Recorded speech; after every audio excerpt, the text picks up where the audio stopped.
Good evening and welcome to Trad Queen Story Hour. I'm not saying I'm trying to take Tucker's place, but I am. Just kidding. I'm not at all in any way. He's fantastic. He's irreplaceable. We're going to miss him for a long time, at least until he starts doing his next big thing. I want to talk about him again tonight because Vanity Fair came out with a super interesting article, and I think they might be onto something here. And I don't really care about Rupert Murdoch. I don't care at all about Fox News, but I think the idea behind it is actually kind of important, something we should probably be paying attention to.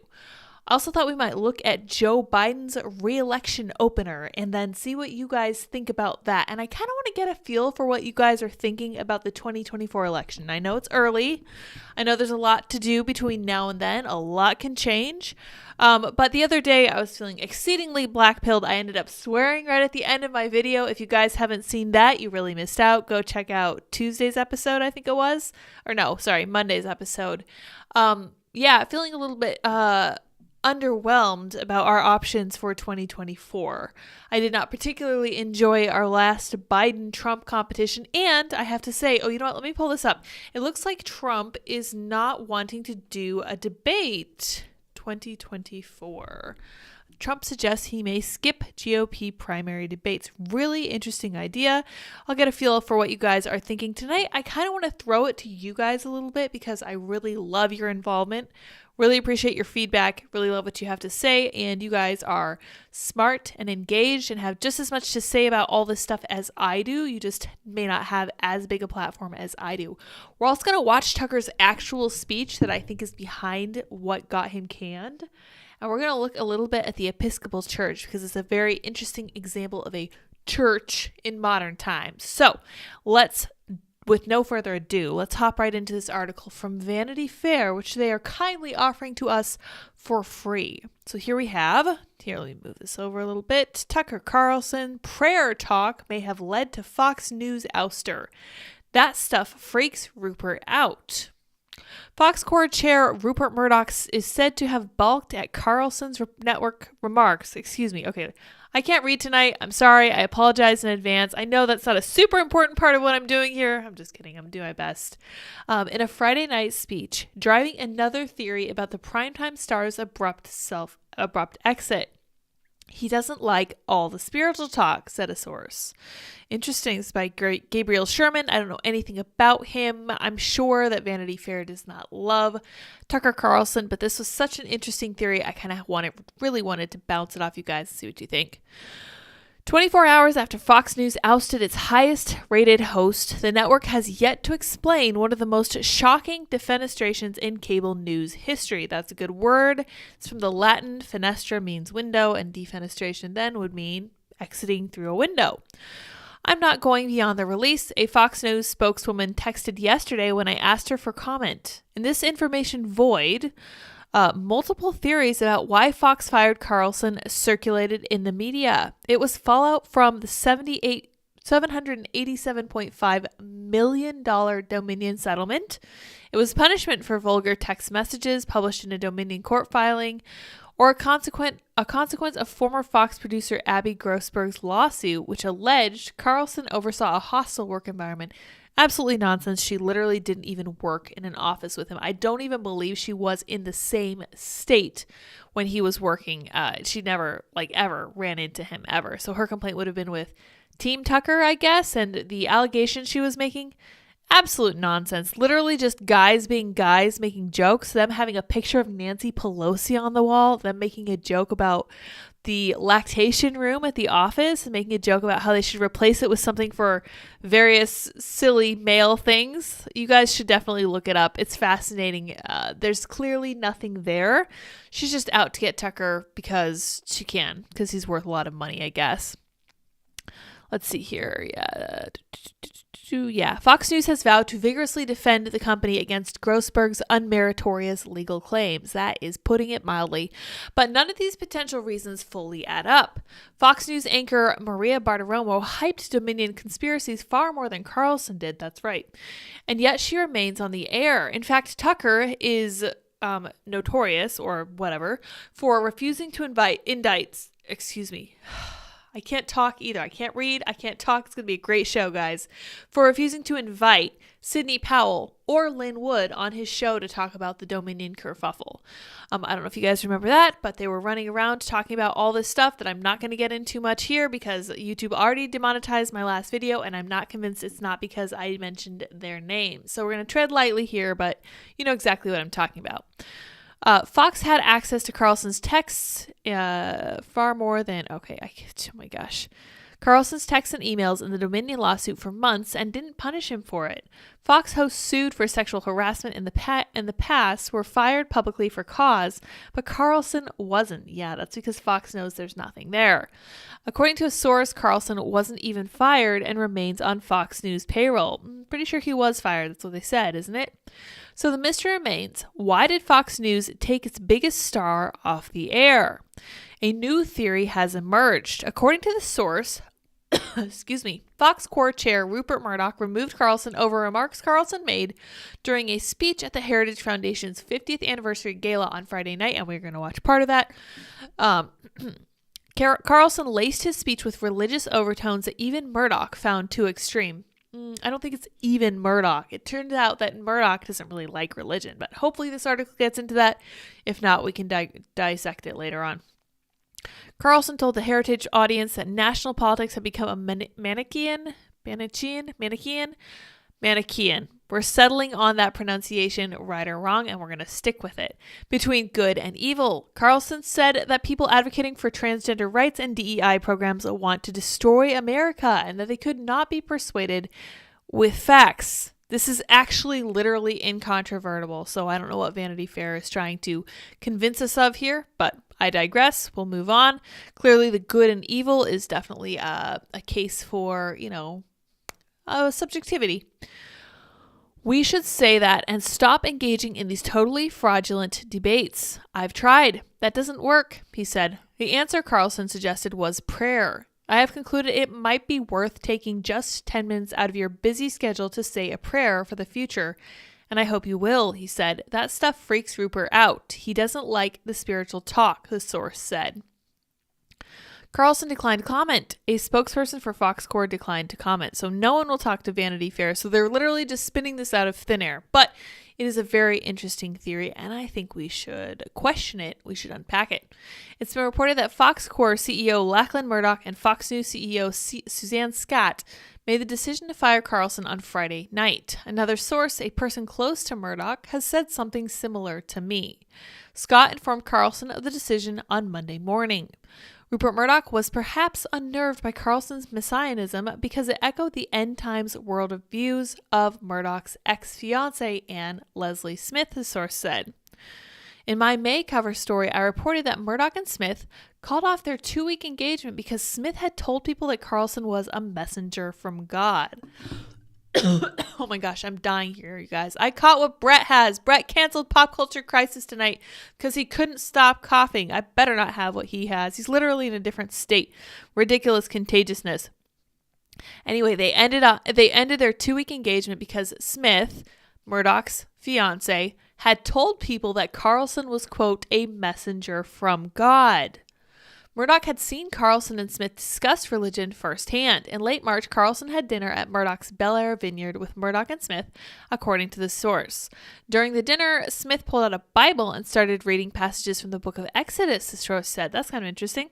Rupert just sat there and stared, the source said. A few days after the dinner, Murdoch and Smith called off the wedding. By taking Carlson off the air, Murdoch was also taking away his ex's favorite show.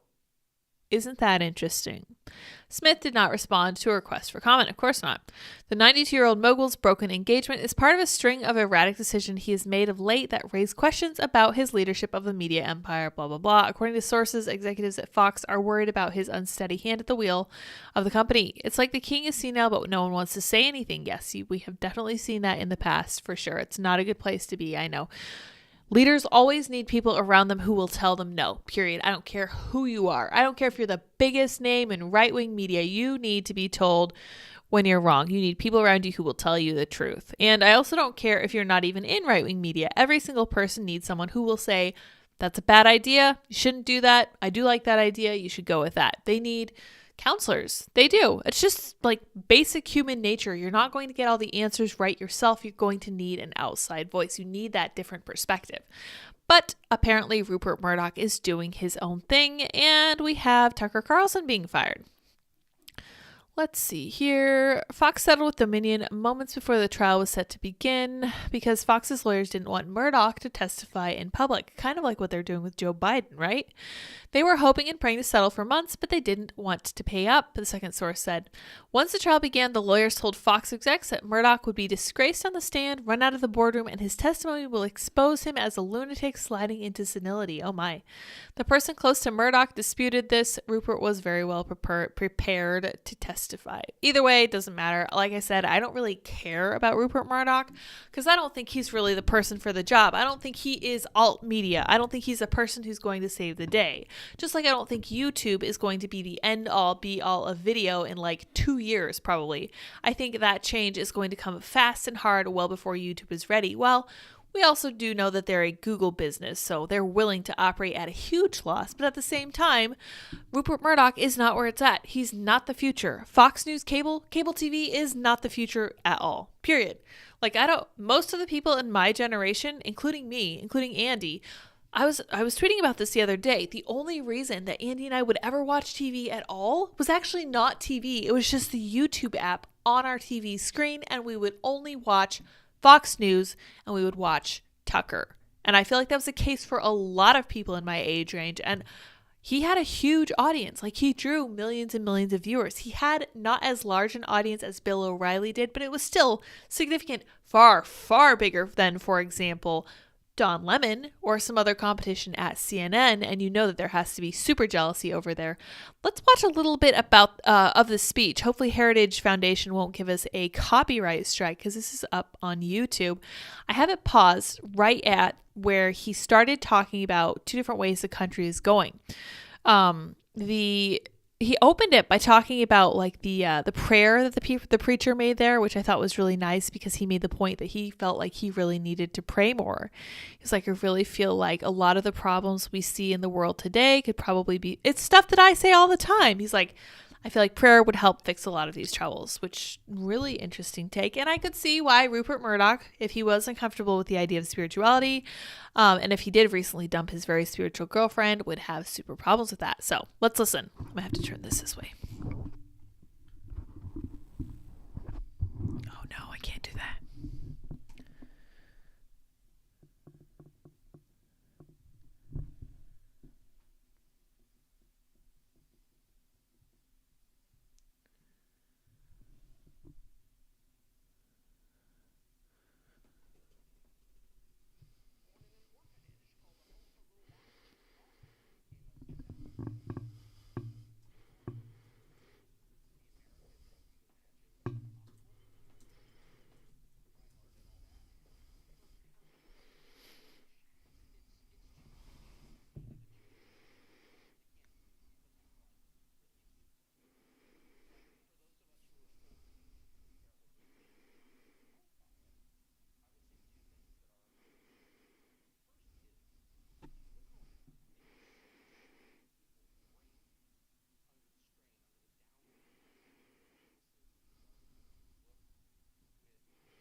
This is frustrating. I'm going to have to change the microphone here. So I'm going to unplug my headphones, then I'm going to figure out the mic. Hold on one sec.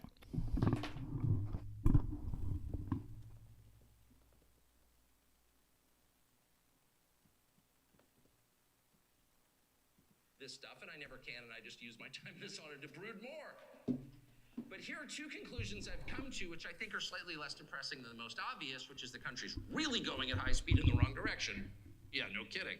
Like in ways that are just unfathomable. And for people my father's age, for example, who's 82 and such a decent man, and I could go on forever about my dad, who I saw this morning, was born in an orphanage called the Home for Little Wanderers in Boston, and became a success and the head of a federal agency and served in the Marine Corps and sort of lived the America that you imagine is possible for people who are smart and try hard and all that. For people of that age, it's too much, actually. The change is too abrupt. They can't metabolize it, really. It's too horrifying.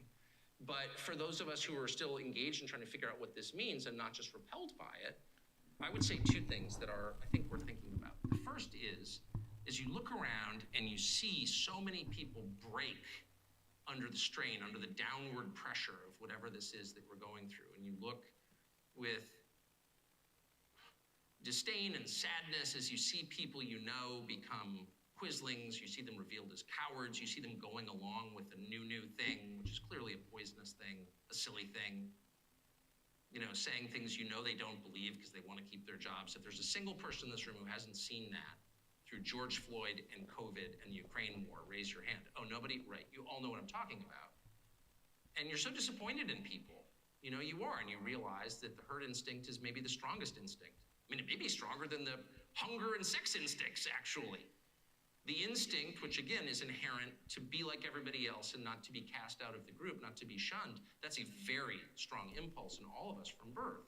And it takes over, unfortunately, in moments like this, and it's harnessed, in fact, by bad people in moments like this to produce uniformity. And you see people going along with this and you lose respect for them. And that certainly happened to me at scale over the past 3 years. I'm not mad at people, I'm just sad, I'm disappointed. How could you go along with this? You know it's not true, but you're saying it anyway? Really? You're putting your pronouns in your email? You're ridiculous.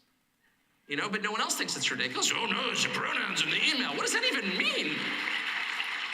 What does it even mean? You're saying things you can't define. LGBTQIA+? Who's the plus? The plus is invited on my show anytime. Find a plus and I'll interview him. What's it like to be a plus? Am I a plus? I'm serious. I feel like I'm an addition. Does that make me a plus? No one even knows what it is. And the whole society, LGBTQIA+. All right, what's the plus? Oh, shut up, racist. Okay. So you reach that place and you feel, and this is one of the reasons, Father Scalia, I was actually overcome a little bit with emotion as you prayed, because I realized that I was so upset by the behavior of some people I love, frankly, in a country I revere and always have, that I wasn't praying for the country. That's on me, and we all should be. But back to my point. So you see the sadness happening. But there is, as there always is, this is a fact of nature and theology and of observable reality, there is a countervailing force at work always. There's a counterbalance to the badness. It's called goodness. And you see it in people. So for every 10 people who are putting he and him in their electronic JP Morgan email signatures, there's one person who's like, no, I'm not doing that. Sorry, I don't want to fight, but I'm not doing that. It's a betrayal of what I think is true. It's a betrayal of my conscience, of my faith, of my sense of myself, of my dignity as a human being, of my autonomy. I am not a slave. I am a free citizen, and I'm not doing that. And there's nothing you can do to me to make me do it. And I hope it won't come to that. I'm going to pause it right there, because that's probably, I feel like, some of the most impactful part of that speech. But somebody pointed out that it is about half an hour long. It's about 36 minutes long, and I really wanted to watch the thing in its entirety before tonight's show, but I realized how long it was and I was like, okay, I'm not going to make it. But that was really interesting. I really, really respect what he says there, because we know he's right. He's looking around a room full of people in suits and dresses, and he's like, Raise your hand if you know of no one who has gone along with this. And I feel this to a similar degree watching right-wing pundits getting ready to embrace Trump wholeheartedly. And you guys heard a little bit of that, my frustration with that the other day. And I know that this doesn't jive with everyone, but there are very real problems facing us that the right is not prepared to tackle as long as we have this driving force of a love of money and this willingness to let go of our sincerely held principles. And I really, really respect Tucker for just coming out and saying that, because that's something that we saw during the pandemic with everyone. We were like, why is everyone just going along with this? Where are the people who are willing to stand up like that Norman Rockwell painting and just say, no, I'm not going to do it? I know you guys are familiar with the painting, even if you don't know Norman Rockwell painted it. It's a gentleman who's like at a meeting. He's like a working class man. He's wearing his work clothes and he just is standing up with not a defiant look on his face, not an angry look on his face, but very resolute. And he's unwilling to comply with what everyone else is telling him to do. And that's kind of an awkward situation to be in, because I've had situations where people will ask me questions about, for example, my medical status. You guys know exactly what I'm talking about. And I do feel kind of awkward saying, no, I don't really want to go into that. And it's like all your reasons for not wanting to do that immediately fly out of your head if you're put on the spot. And this isn't social media. Like when you're out in public talking to someone, it's not like you're making the case for what you believe on the internet anymore. You're really talking to someone. And I feel like that's very important to keep in practice with, because I feel like I've lost that a little bit. So when it happens to me, I'm kind of like, I'm just not going to do that. But I also think that's enough.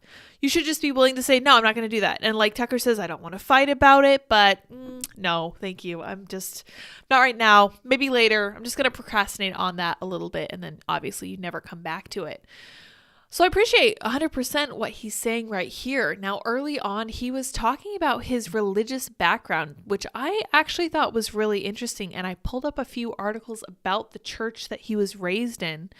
He talked about how his girlfriend at the time and eventually wife was the daughter of an Episcopalian priest. And he calls Episcopalianism the shallowest religious tradition. And he's like extremely apologetic for basically having any kind of connection to it.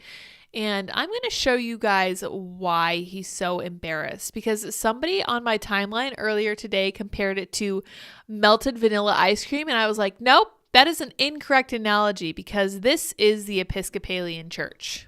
Okay. This happened at an Episcopalian church. And I use the term very, very lightly. I could not possibly use it more lightly. But Grace Church High School, a progressive, independent Episcopal school in the East Village that charges over $59,000 for yearly tuition, invited renowned New York City drag queen Britta Filter to its 6th annual Pride Chapel event for a live performance on April 27th. I think this was, last year. And this is the church. It's not a church. So I talked to Carrie Smith a little bit about this. I don't know if you guys watched that show. That was a really great show. She's fantastic. That chat was surely evergreen. So if you want to go back and check it out, definitely do so. I'm actually wearing her hoodie for her show. It says Mostly Peaceful. And her show is on, I think, every day at noon, I believe, Central Time. She's great. She has super awesome guests. She also has a Covfefe break. She talks a lot of culture and everything. She's so sweet and so engaging. Should definitely check her out. One of the things I was talking about with her, just to circle back so I don't get lost singing the praises of my dear friend, was the fact that the church is an absolute shell.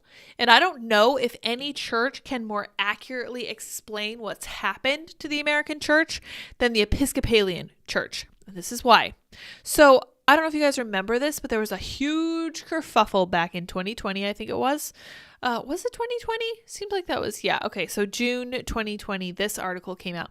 St. John's Church was the church that was affected during the Black Lives Matter riots in DC. St. John's Church announces support for Black Lives Matter in an open letter. So let's read a little bit of the background. St. John's Episcopal Church, which was at the center of a controversy last week after President Donald Trump posed with a Bible in front of it in defiance of police brutality protesters, rioters who are actively trying to take over the White House, has announced in an open letter that it will show banners to support the Black Lives Matter movement. Starting today, St. John's will proudly display 2 banners in support of the Black Lives Matter movement that has captured the attention of America and finally focused its attention on the systemic racism that exists in our country, the DC Church said in a letter. The banner quotes the Bible. Oh, the Bible, the whole thing? Oh, what's that? And they actually quote Micah 6:8, which is a great verse. I love that they're taking it out of context for their own twisted evil use. And what does the Lord require of you but to do justice and to love kindness and to walk humbly with your God? But since the senseless murder of George Floyd on May 25th, we have all seen the protests that started in Minneapolis quickly spread throughout the country and around the world. St. John's has stood as a backdrop for some of these protests, said the letter signed by Reverend Robert Fisher, the rector, Senior Warden Paul Barkett, and Junior Warden Jeff Hansen. The church discussed the issue and took a vote on where St. John's and its congregation stand, according to the letter, which noted that the decision was a small step in the long tradition of St. John's against racism. At the end, we put the matter to a vote. Now we proudly say, Black Lives Matter, the letter ended. On the evening of June 1st, federal police used tear gas, rubber bullets, and sound cannons to disperse peaceful protesters in Lafayette Park for President Trump to walk to St. John's Church across the street from the White House and pose for a photograph with other officials while holding up a Bible in his hand. The demonstrations were part of the nationwide protests against the police killing of Floyd and police violence, blah, blah, blah, blah, blah. I don't care about any of that. This is clearly a DC news source, not surprising at all. But this is some of the background. This is some of the backdrop from which Tucker is speaking. He is talking about a little bit like, I feel he's coming from the same angle I am, right? Thankfully, I was raised in a much more conservative, much more rock-ribbed kind of actual down-to-earth objective truths of the Bible kind of religion. And that was Protestantism, or that was specifically Presbyterianism, and specifically the PCA, not the PCUSA, which is attempting to emulate the Episcopal Church, but I digress. He is talking about how horrible it is that whole denomination is so incredibly wishy-washy. And he too, like, I think a lot of the people our age, Tucker's quite a bit older than me. He's probably somewhere between me and my mother. I'm not sure how old he is. In fact, let's look that up. How old is Tucker Carlson? Can't spell Carlson. 53 years old. Yeah, he's definitely closer to my mother's age, just a couple of years younger. But a lot of people are having the exact same response to watching the state of the world. And the world is an entity that the Bible talks about a lot. As in, keep yourself separate from the world and do not allow yourself to engage in their ridiculous traditions. And when it says ridiculous traditions, at the time it was talking about things like you were seeing at the height of Roman, like, crazy bacchanalian parties and wild stuff. When Christianity was spreading, the Roman Empire was going nuts. There was a lot of crazy stuff happening. It was a lot of wealth. It was a lot of debauchery. There were crazy orgies, really disturbing stuff. And the whole point of the church, especially in that time, was to keep themselves separate. This is actually also the message of the Old Testament, during which the entire course God spent telling the Israelite people that they were different from those around them. Like, I picked you. You need to behave in a way that's different from those around you. For better, for worse, don't really care about what you think about Israel. Don't care what you think about American foreign policy regarding Israel. It's not the question at hand. But the Bible considered the Bible and God in the Old Testament viewed the Israelite people as chosen people and the ones that need to keep themselves separate. It's very, very important for us to remember as we look at the current state of the U.S. that probably Tucker's right. And part of the problem that we're facing is that we no longer engage with God or with religion on any level. And it's left us with this huge hole in our hearts. And we've replaced it with things like social justice. And I feel like this has been pounded into the ground, but I'm going to say it again. Social justice has all the hallmarks of an actual religion. I mean, it has original sin. You can be white and you can be a cisgender male. You can never shake that. It's never going away. And the problem with social justice as a religion is that there is no redemptive quality. Nothing is coming to save you. And that's kind of their point. It's really interesting to think about. That's all they want. All they want is this unclimbable mountain. There's no way to get to the top. There's a story I read when I was younger, and I'm just going to make a passing reference to it because I don't remember the whole thing, but it's a story of a glass mountain, and at the top is a princess, and at the bottom is the prince, and the prince wants to get up to the princess.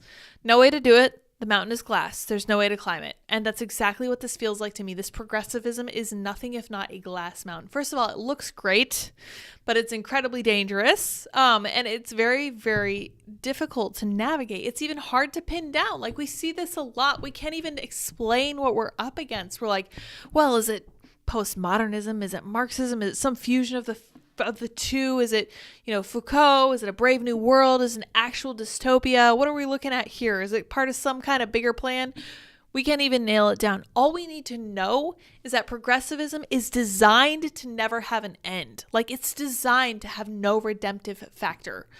And that's incredibly discouraging, but it's illuminating when you realize that that's what they're going for. Everything else makes sense. There is constantly the oppressor and the oppressed. It's a tale as old as time at this point. Like, it really is the Ouroboros, the snake eating its own tail. Oppressor, oppressed, oppressor, oppressed, oppressor, oppressed, in an endless dance. And it's never going to end, and it's never going to change. We discard hierarchy so that we can have that timeless dance of oppressor and oppressed. And that strikes me as like true Marxism.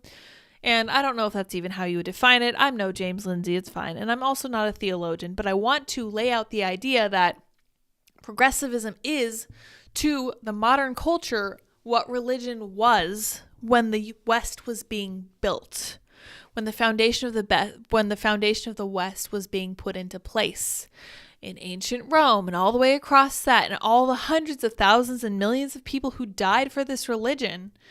They were laying the groundwork for what eventually became the United States. They were laying the ideas for the founding fathers, whether they consider themselves overtly Christian or not.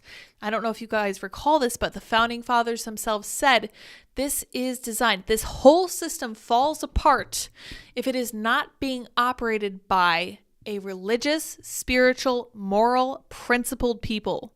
If we don't have that, this is all in vain. There's no point. And they were entirely correct. And I think we're seeing that fall apart. And I think that's exactly why. We don't have the moral, we don't have the religious framework anymore. And I'm actually so glad that Tucker mentioned that. And I personally feel like it was the perfect segue into wherever he goes next. Bree mentions she sees him possibly joining the Blaze. I would love for him to create his own new thing, but he does need a platform. So I actually was watching Elon kind of kicking around the idea of bringing back Periscope. I don't know if you guys are familiar with Periscope.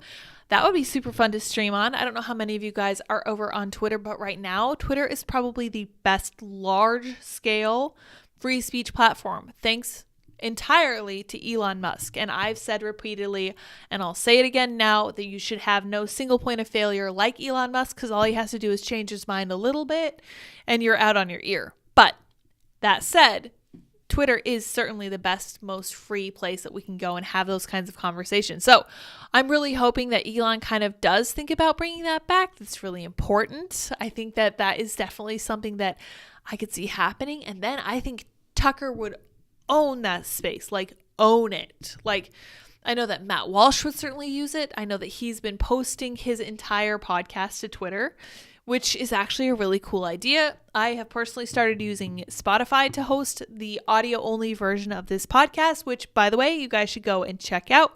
It is Trad Queen Story Hour with Sour Patch Lids over on Spotify. And it's really simple to do. It's really important, kind of spreading the message and using more than one platform.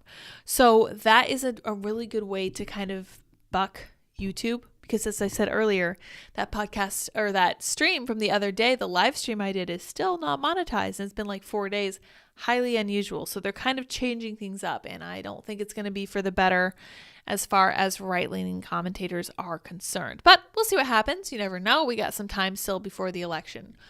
All that to say, I think that Tucker's last speech was incredibly fortuitous as far as like where his future is going to go. And I can't help thinking how glad I am that we have someone so introspective and so thoughtful as Tucker Carlson to be making the conversation, kind of setting the stage for what we talk about, because those are important concepts. And I honestly think much, much less of Rupert Murdoch for his response to this spiritual talk. That's just so cheap and shallow. And it doesn't surprise me that an old man who's super set in his ways and has a lot of money and who's had 5 wives or whatever would think that about spiritual talk. But at the same time, we don't need people who don't like the idea of spiritual talk, because the current zeitgeist is that we desperately need some form of spirituality. And I think it was John Miltimore the other day who was mentioning that Zoomers are starting to go back to church, which is crazy to me because they're young and they're an incredibly lost generation. They're the ones you see shilling, shaking, and, shaking it up for Joe Biden. The TikTok influencers, the young people, the people with the ridiculous permed hair, the people who are currently making me feel incredibly old because I'm looking at them and I'm kind of like, oh my gosh, they're really annoying, which is 100% how I'm sure like boomers looked at millennials a while ago. Millennials now are pushing into the 40s range, which is wild to me. But speaking of age, I can't let this go by without mentioning it. I know you guys know it. I know you're very excited about it. I personally am excited for another 4 years of Biden. Let's hear what Biden has to say. Biden announces re-election bid, saying a battle for nation's soul is not complete. Interesting. Let's see if we can hear this or if it'll load. And we do begin with big news. Big news, significant breaking news. President Biden has made it official, announcing he is running for re-election. Just moments ago, he released this announcement video. Watch. January 6th. Abortion. Freedom. Personal freedom is fundamental to who we are as Americans. There's nothing more important, nothing more sacred. That's been the work of my first term, to fight for our democracy. This shouldn't be a red or blue issue. To protect our rights, to make sure that everyone in this country is treated equally and that everyone is given a fair shot at making it. But around the country, MAGA extremists are lining up to take on those bedrock freedoms. Cutting Social Security that you paid for your entire life while cutting taxes from the very wealthy. Dictating what healthcare decisions women can... So there we see Trump with DeSantis, so he's trying to smear them both as MAGA extremists, even though they literally could not possibly be more different. Talking about refusing to make cuts to Medicare and Medicaid, Social Security, even though we know... those are a pyramid scheme at this point, literally untenable. We cannot continue them for even the next 10 years. This is so depressing to me. And I know it would be on some level, but at the same time, I have a little bit of hope because so many Democrats are incredibly concerned about Joe Biden's ability to, for example, stand up and form sentences. And this man is tired, and I dislike him as much as the next, but I have to say, it's a little bit like John Fetterman. Like, okay, so your wife is making you do something that you really shouldn't be doing. You should be at home. You should be chilling. You should probably be drinking some Ensure and eating probably some ice cream, maybe melted a little bit, or some fortified pudding, we used to call it. It's pudding it was delicious. Honestly, it had like peanut butter, it had protein powder in it. It was chocolate pudding, really, really good stuff.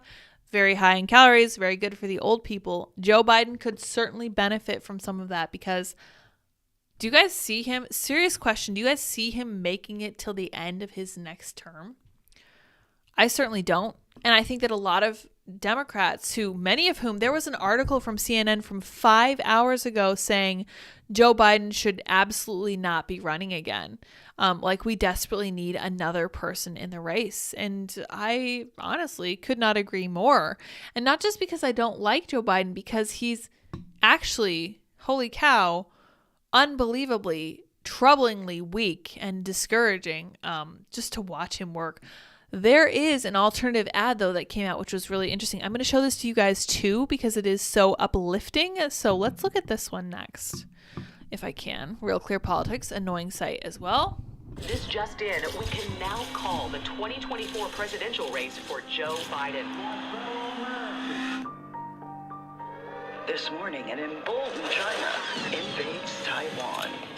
Financial markets are in free fall as 500 regional banks have shuttered their doors. Border agents were overrun by a surge of 80,000 illegals yesterday evening. Officials closed the city of San Francisco this morning, citing the escalating crime and fentanyl crisis. Who's in charge here? It feels like the train is coming off the tracks. Shut up, Pete. That is a great ad. From my understanding, that was actually artificial intelligence. I don't know if that's actually the case. Really interesting if it was. Excuse me, I'm dying. I don't know what more you can say. Now, the issue for the GOP is going to be choosing the right candidate to beat Biden. It would be the ultimate sleight of hand to not nominate Trump, because the only reason that this 82-something-year-old man, I don't know how old he is, but Trump's only 4 years younger, the only reason he's confident in running again at all is because he's sure he will be running against Trump, which is interesting because he might not be. Ooh, wouldn't that be interesting? I feel like that would be a really, really interesting twist. And the other thing I wanted to mention on this front was I just heard this today and I found it fascinating, and I don't know how people are going to like this. So you guys let me know what you guys think of this. Trump suggests he may skip GOP primary debates. To me, this sounds like this man thinks he's a king. Let me know what you think in the chat. Former President Donald Trump indicated Tuesday he might not attend Republican primary debates slated to begin this summer because of his early polling lead and ongoing feuds with mainstream media outlets and GOP leadership, setting up what could be historic absences for such a consequential contest. So here we have the key facts. Trump's main gripe appears to be with Republican Party leadership, which he claimed in a Truth Social post. Oh my gosh, you guys should go over and check out his Truth Social feed. It's wild. Had the temerity to announce plans for 2 debates recently without the approval of the Trump campaign. I just want to let that sink in. This is an entire political party that's supposedly representing almost a half of the country, the more conservative half. And Trump made the statement, speaking of temerity, that they had the audacity to announce debates and debate dates without the approval of the Trump campaign. That doesn't sit right with me. The former president also questioned why he should open himself to being libeled and abused in debates overseen by, quote, hostile networks, capital N, with angry, all caps, Trump and MAGA hating anchors. Even though the GOP is reportedly considering hard-right outlets like Newsmax as debate broadcasters in addition to more established outlets like NBC and CBS. So to me, this sounds like an excuse. This sounds like a man who's afraid of debating. What do you guys think? Trump blasted the party for choosing to hold the second primary debate at the Ronald Reagan Presidential Library since its chairman, former Reagan Chief of Staff Fred Ryan, is publisher of the Washington Post. The Reagan Library is a regular GOP debate site, excuse me, hosting events in the 2016, 2012, and 2008 primary cycles. Trump also cited his seemingly insurmountable polling lead. It's not insurmountable in the least, and we are over a year out from the election, as a reason to skip the debates. Big number, 51%. That's how much support Trump has on average in Republican primary polls, according to 538. His standing is well ahead of that of Florida Governor Ron DeSantis, who hasn't launched his campaign yet, but is in second place already at 24.5% without even announcing his run for president. Just let that sink in too. Former Vice President Mike Pence, who also hasn't formally entered the race, is in third place with 5.5% support. Surprising fact, Republican National Committee Chairwoman Ronna McDaniel, whom Trump endorsed, announced in February that all Republican candidates must sign a loyalty pledge to support the eventual 2024 nominee in order to participate in debates.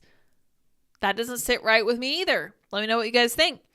Trump was notably the only candidate at the first 2016 GOP primary debate to refuse to pledge to support a nominee other than himself. McDaniel has promised the party will remain neutral in the 2024 primaries. Sure, they will.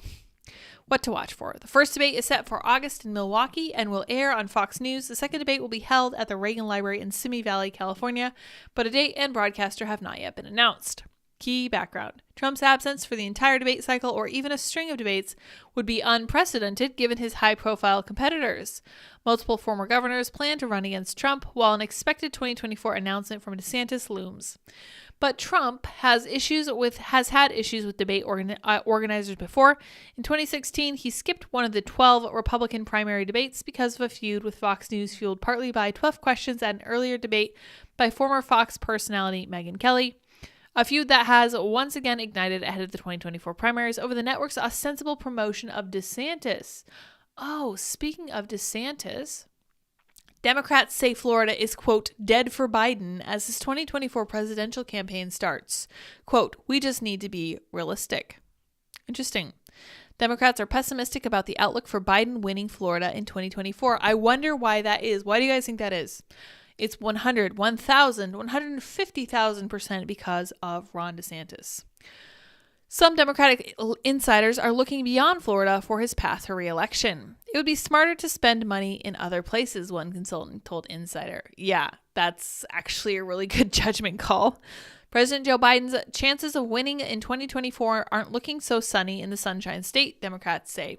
The president just officially declared his re-election bid, unfortunately, but even before his announcement, Democrat insiders were looking beyond Florida for his path to re-election. The state is an electoral gem in presidential politics, but it's expensive to campaign there, and it's home to both former President Trump and the potential Florida Governor Ron DeSantis, who are dominating the GOP primary headlines. I don't know how the hell we win this, a DC-based Democratic consultant told Insider when asked whether Democrats are giving up on Florida as a swing state. I don't. I 100% don't. The consultant declined to be named to speak freely. Well, that's good. I'm glad they're being honest. I think there's a lot of intensity in Florida for Trump. I mean, there's even more intensity in Florida for DeSantis. So Democrats are saying there's more intensity in Florida for DeSantis than there is for Trump. That's fascinating. Florida has become more more like ruby red Texas in the last 4 to 6 years, another Democratic consultant in the state said, and it'll be tough for Biden, who lost there in 2020, to win it this cycle. Well, that's just obvious. I mean, frankly, there's absolutely no chance that Democrats win in Florida, and frankly, I'm delighted to hear that. But it's really interesting. I'm so curious. I was wrong about 2018. Now, Tucker Carlson talked during his speech about how wrong he was during the midterms. He said he got emotionally invested and he was really, really hoping for some kind of red wave that just didn't end up happening. I was in the same boat, unfortunately. I don't tend to make predictions because I tend to be wrong when I do. And in fact, every time I say that I don't think the GOP is going to win 2024, I'm honestly, frankly, and freely hoping that I'm entirely incorrect. I would love for the GOP to win in 2024. But that means that we have to put an electable person on the offering plate, right? We have to choose someone who's going to possibly win. We have to choose someone who's going to win with women. We have to choose someone who's going to win with independents. It can't be like 2016. It's not. It's different. I'm sorry. And I know that really bothers some people, but I do not hate Trump, and I'm never Trumper. I voted for him in 2020. I didn't vote for him in 2016 because I had no idea how he was going to govern. And I have no regrets for that either. I just kind of wish that I hadn't voted for the guy who didn't know where Aleppo was, but that's a separate issue. That's my own personal shame. But I don't know. I just feel like we desperately need to win in 2024. This feels like a very pivotal time in history for the GOP to step back in. And Matt Walsh earlier today was saying, I think it was today or maybe yesterday, that if we lose in 2024, there's just no way back for the GOP. The GOP as a party kind of ceases to exist, which is kind of troubling too, because, hey, maybe something better will spring up in its place. It won't be the Libertarian Party, I don't think, just based on what I know about libertarianism.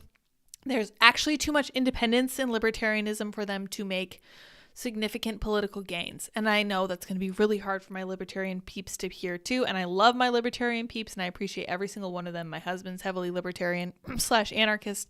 But the more I learn about them, the more I'm like, it's great that they're so independent. It's so great that they're so individually oriented, but you have to have a modicum of tribal thinking to be able to team with the people in your political party and make a political difference.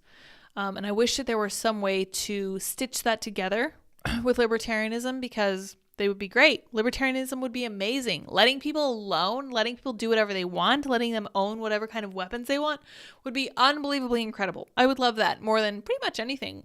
Letting individual communities do things like take care of their own roads and run their own policing, that would be amazing. There's a place, oh my gosh, I was reading about this place the other day where owning a gun is required for each and every household. And I found it fascinating. And I was like, wow, that sounds like a libertarian, like utopia, honestly, although they probably wouldn't require you to do anything, right?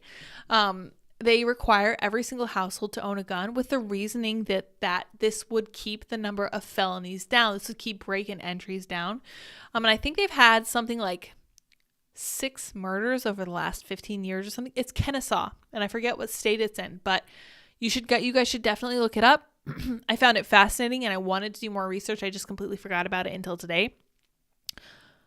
I think if the GOP falls out of existence, hopefully, maybe, ideally, something better will spring up in its place, but I'm not convinced. I think that in absence of anything, we'll probably come up with something further left than the Democrats, or they will continue their inevitable march left and the U.S. will become basically second world country, third world country.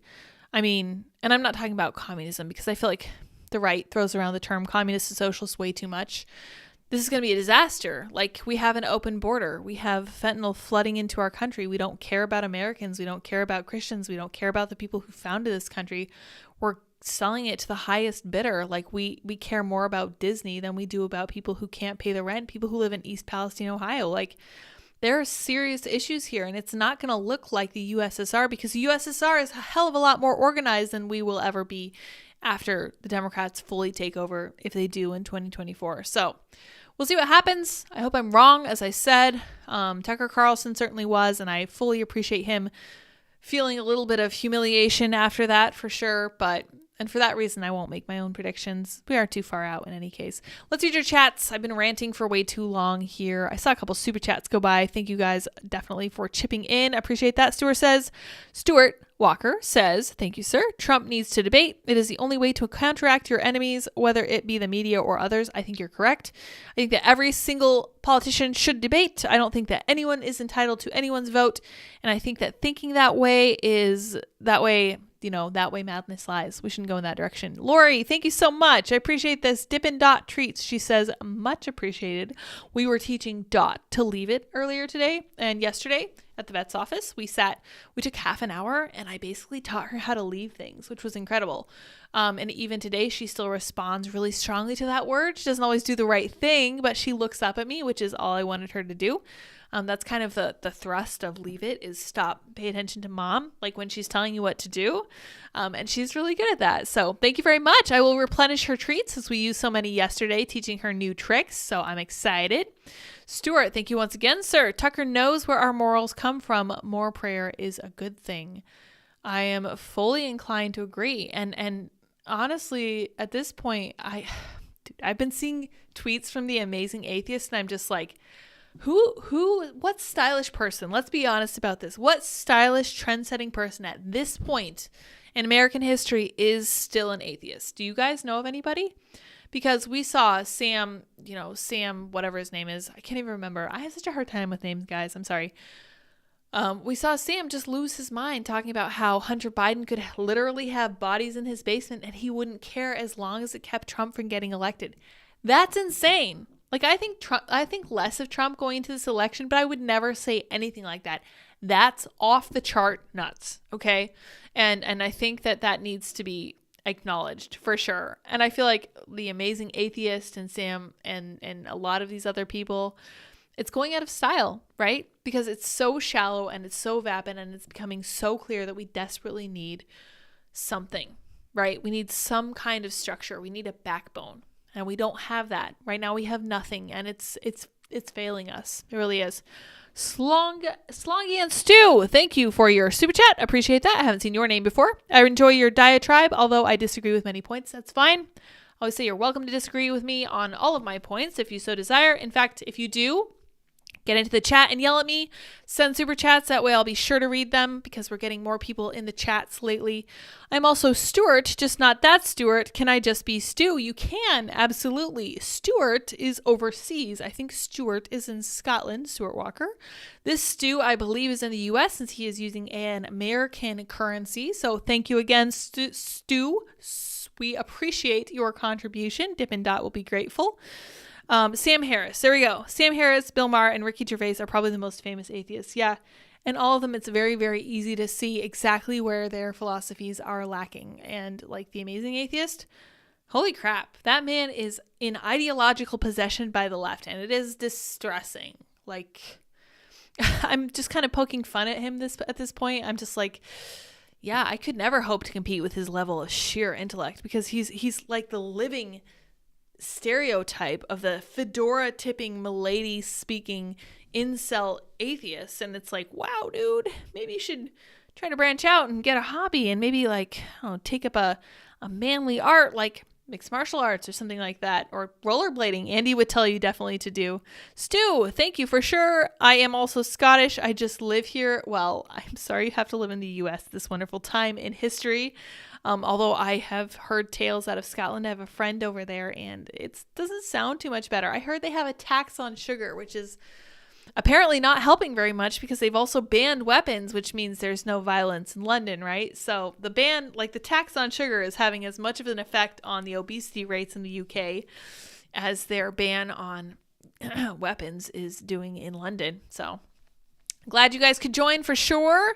Psycho Clown says, Michael Malice is my favorite anarchist. That's just because you guys didn't know that Andy is also an anarchist.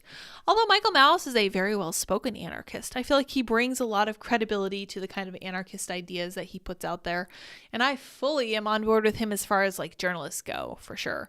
I don't agree with him on everything. I also don't agree with my husband on everything, but that's a good thing, I think. You got to keep things a little bit spicy. I'd say we probably agree on about 85%, and I'm slowly pulling him more conservative, which I love. I think it's fantastic, but he's also kind of making me understand how libertarianism works and why anarchism might actually be a relatively good idea. Stuart says, nice to meet Stu. I love it. The Stuarts are in chat. Let's make it happen every evening for sure.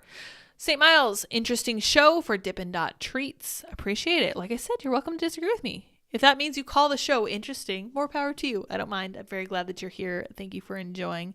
Adrian, yay, Adrian Curry with the stickers. The Dancing Avocado #1 fan. We will at some point. I promise I'll make it happen. We'll have Adrian on the show one way or the other. I hope. Hopefully. Adrian, come do a show with me. It's going to be a lot of fun. Really, really have a great time chatting with Adrian every time she was on Timcast IRL. She's a great lady. She has a lot of fun. She is the #1 Avon seller, I think, in the world, or at least in the US. Crazy stuff. Slongy and Stu says, also nice to meet Stu. Good work, everyone. I appreciate it. We will have a Stew Fest every evening in the chat. That sounds amazing. Lori Lemon says, watch Malice when he was on Cash Cab, LOL. I forgot about that. I never even saw that. I'm going to have to check that out. Thank you guys so much for your generosity with the super chats this evening. This actually helps us a lot as we're figuring out how best to branch out from YouTube. YouTube is such a pain in the neck. And I'm really hoping, just so you guys know, I'm putting all these videos currently, I'm putting them all over on Rumble. Ooh, Crash Cootercoo says, can you be a Christian and an anarchist? That's a great question. Let's ask Andy. In fact, next time we do a show with Andy, hopefully sometime in the near future, he's going on a work trip over the course of the next couple weeks, but we should definitely have him back on after that. Although our lives are about to get insanely busy. After that, it's going to be wild for a little while. Hopefully we'll be able to settle in relatively quickly. We will try to answer that question. You know, I said Avon. Adrian sells Avon. She's fantastic. You should check out her Instagram. I'm sure she has links over there. John Miltimore, whom I talked to, that interview went up yesterday. He is a Christian libertarian. And he was talking at length about how the Christian religion is 100% voluntary. And I was thinking about it too. And I was like, yeah, you're correct. Because God, if you do believe, as I do, as most people who believe in the Bible agree, God gave us free will, which means that you have the option to believe in him. In fact, that's part of the reason why it's such an interesting dance. If God created us in his image and he gave us free will, which is the option to agree to believe in him fully or not, which means he gave us a little bit of that voluntary association, which is fascinating. And I would really like to get into that. In fact, I'm going to see if I can hunt down another Christian libertarian and kind of get into that with them, because that would be a really fun conversation to have. Gordon, thank you so much for your super chat. Humans need purpose, faith, and God provide that. Many young people are realizing that atheism is very selfish. Wokeism will never provide purpose. My hope for humanity has improved slightly. Yes, I was fascinated to learn that Gen Z is starting to think about going back to church. Now, if they're going back to the Episcopal Church, that's not going to do anything. But hopefully they're going back to some slightly less woke version of church. What did you do to get permabanned? I am not permabanned anywhere, I don't think. Maybe on TikTok. Nope, never on TikTok. Nope, not permabanned anyway. Andy says, my understanding of the Bible is that the state is always at odds with Christianity. Yes, this is what I was talking about earlier. The world as a whole would include the entire concept of the human state. So yes, you'd be correct. We're supposed to be different from, Christians are supposed to be different from the world. It's supposed to be totally separate from the state. Sloggy and Stu, when will you be opening up more discussion on your channel? / we would happily debate your conservative viewpoints against my anarchistic views. One of the things you can do is go over to my locals, and we're going to get a better conversation going over there. Andy is now like a moderator over there. We're going to be kind of figuring out how it works together. If we ever get some free time, we will be doing that. He doesn't have a lot. I'm going to go through and probably make an introduction video and then see if I can figure out, I'm probably going to do like some test runs. I wrote a little tiny article about why I'm deeply concerned about Trump running in 2024 over there. So go over there and yell at me about that. We'll go over and talk about anarchism. That's actually a really good idea. Locals is a good place to have that kind of conversation. And I think that's a lot of fun. That would be great. In fact, that would be really fun. You're welcome to argue with my conservatism over there. My family has always been small government. I was never really able to wrap my head around the idea of zero government. That's very challenging. And Andy talks about that too. He's like, people have a hard time considering something that we've just never used before. And I was like, okay, well, that's good. We should at least extend that grace to people, because it is hard to imagine something that's literally never been. And that's asking a lot of people to just be like, okay, I want you to imagine the color of Lem. Okay. Are you thinking of it? Can you no, you can't imagine it. Interesting. That's because we've never seen it. We have zero experience with it. People in the modern world have no experience with not having a state. And the more I think about it, obviously it'd be amazing. You wouldn't pay taxes on your little tiny slice of heaven, your little piece of property. You would actually own your own home instead of having it possibly repossessed by the state at any time, which is absolutely absurd, insane. And they've been doing it to old people who do things like miss a $134 bill, and then they sell the house for more than it's worth and they keep the extra. Absolutely insane stuff over there. Wild. It is 8 p.m. I'm going to let you guys go. Thank you so much for joining me this evening. I will see you all tomorrow. Until next time. Bye, guys.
How's it going?